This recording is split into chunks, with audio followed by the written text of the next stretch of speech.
So I read Douglas Stewart's Young Mungo. So there are sort of two sort of spiels for this.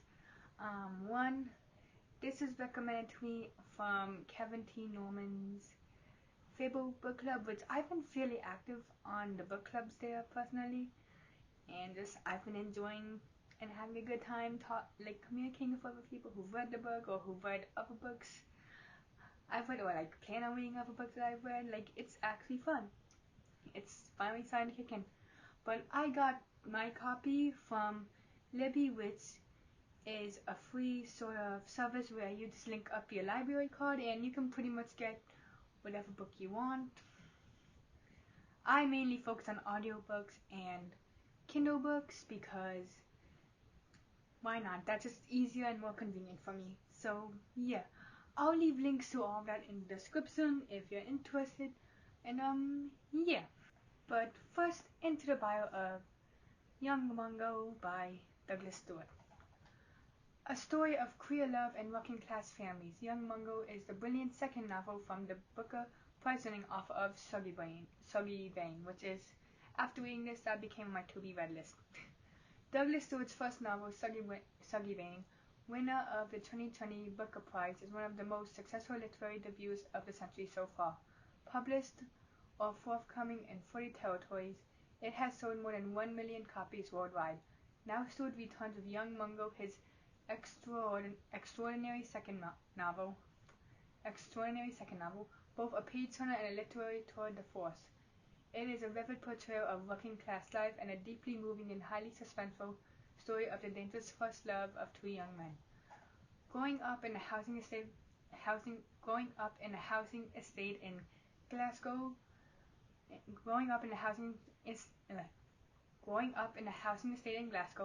Mungo and James are born under different stars.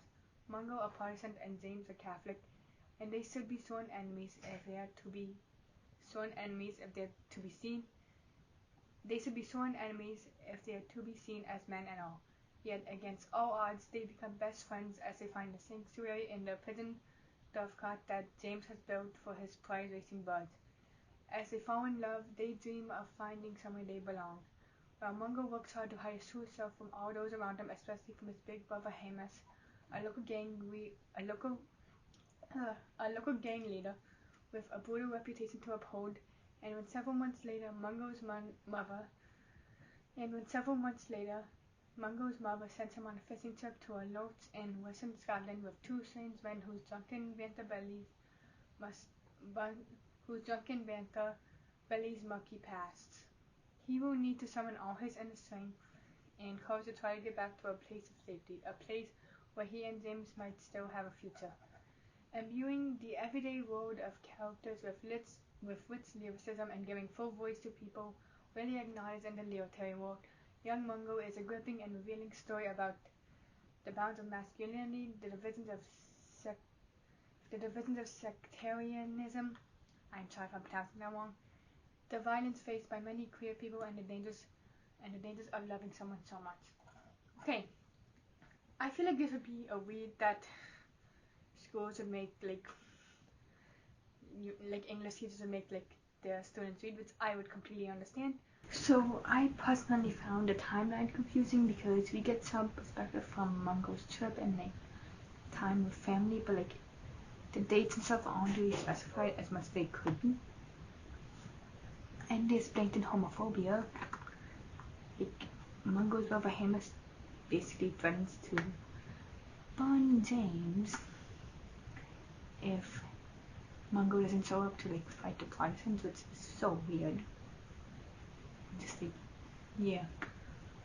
And just how James' mom showed support for